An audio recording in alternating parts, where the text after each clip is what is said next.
There's a logo that is up there on the screen. You see it as DraftKings. It's as beautiful. It's as nice. And we like them a lot. Okay? And they like you a lot.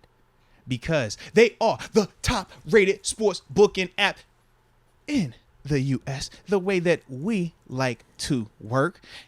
And on top of that, they are safe, they are secure, and they are reliable, Deke. There is nothing better when you hit on that parlay, the same game parlay too. Or, when you just have that one-off, you just feel good about this prop bet. You're like, man, I think that my dog gonna throw a tutty today.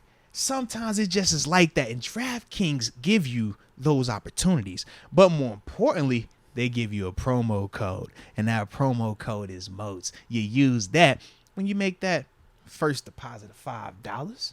You're going to get a smooth $200 in DraftKings deposit money. And that is a great situation because you get to use that money to go out there and potentially make more money. It's a good situation. It's like a win-win. You catch my drift? 100%.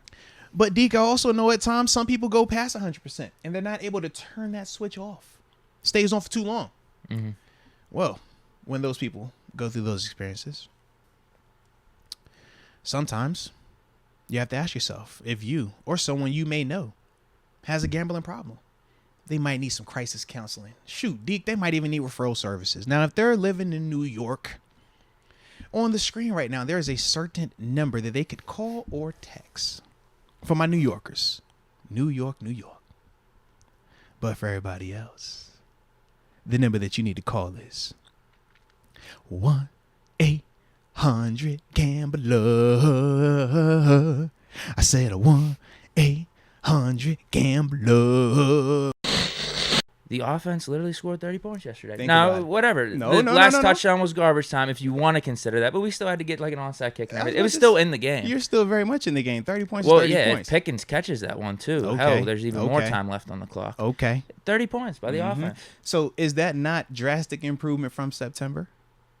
Yeah. Is that- you is could that- even say from last week. No. We were about to build it up. I was going to ask you about September. Was that improvement from September? Yeah. Was that improvement from October? Yeah. Was that improvement from what we saw last week? Yeah. You catch my drift? So, yes, it's easy when we are reacting from an emotional standpoint to just simply say, fire Matt Canada, our team stinks, start tanking. But when you actually look at the context of everything and you're looking at the development, you can ignore it if you want to, but there are too many examples of why this can work.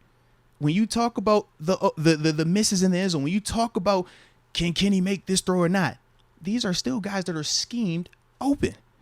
And to the answer of can he make the throw, yes or not, the answer is yes, because we are seeing him do it. The question is the Some consistency. of the throws on the run, Yeah. too. Incredible. I mean, the dimes, the Pickens, the Yeah. one Najee dropped early in the game. These are dimes. Absolutely. The question is the consistency element. And the consistency is the difference between a Kirk Cousins versus a Aaron Rodgers versus a Patrick Mahomes or Josh Allen. The Ryan Tannehills versus... Josh Allen's one of them, too. I'm sorry. yeah. But why didn't you correct me? Man, I wasn't even tripping, bro. But that's the thing. It's like... those type of guys, they're doing that on a more consistent basis. That's why they're top 5. But you can still win without having a top 5 guy as long as he's consistent. And for Kenny, the consistency is where he's having to keep getting better and growing. But this is also for context purposes. 7 games he's played in, but let's be real, 2 of them he only played a half of football in. He came in for the second half of one game and he only played the first half of one game. So once again, when we're talking about his progression, it is fast. We think in our mind because we haven't won enough games that this dude has been the reason, and now development wise, man, he's stuck. We can't go on with him. It's like, bro, 7 games with 2 halves of football played in 7 or in one of those games. To me, I just think that with him, he's still learning this thing. But the youth is significant. When you talk leadership, when you're talking about who can you look to make a play, who can you look to grab you by the horns and say, hey, man, we're going to get this going. Offensively, they don't have that guy. We talked about it. Kenny Pickett, rookie. George Pickens, rookie.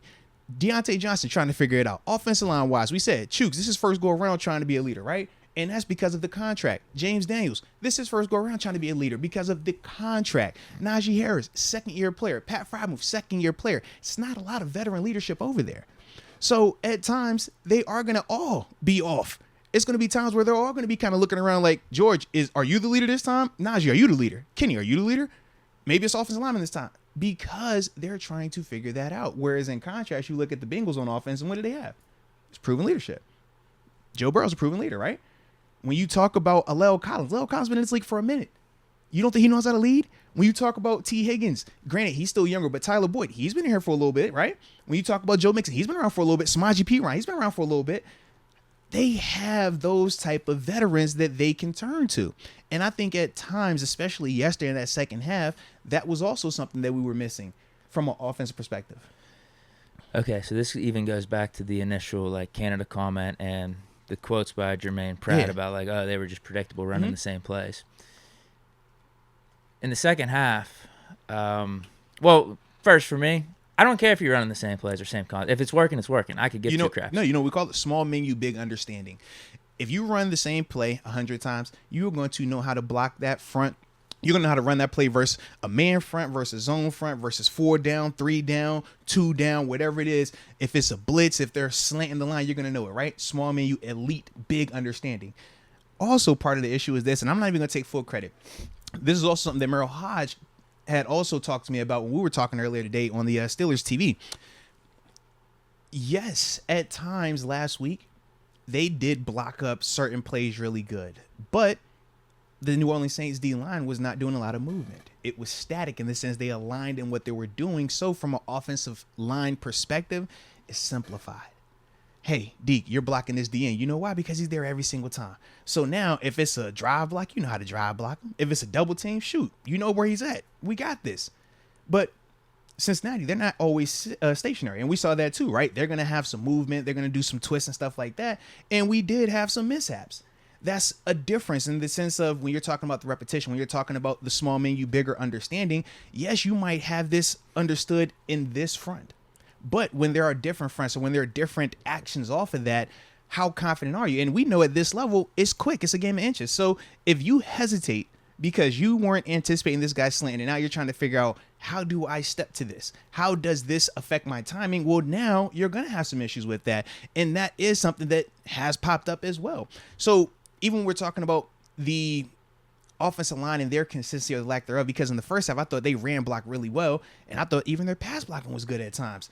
But then the second half, you're just like, bro, how does it disappear? Why is it so drastic? Some of that is a part of it. But I also feel like at this level, man, matchups do matter. And they did a good job of winning their matchups. Winning their one-on-ones were for us, we just didn't do it consistently enough, man. Well, that was one of the things I was thinking when it came down to the second half and the offense stalling a couple times. I know a lot of people want to probably blame Pickett. A lot of people want to blame Canada. Yeah. But, yeah, sure, could have Pickett maybe made a better throw or two in that second half in some of those moments? Could Canada have maybe called a better play or two? Sure, but I also saw penalties by the offensive line.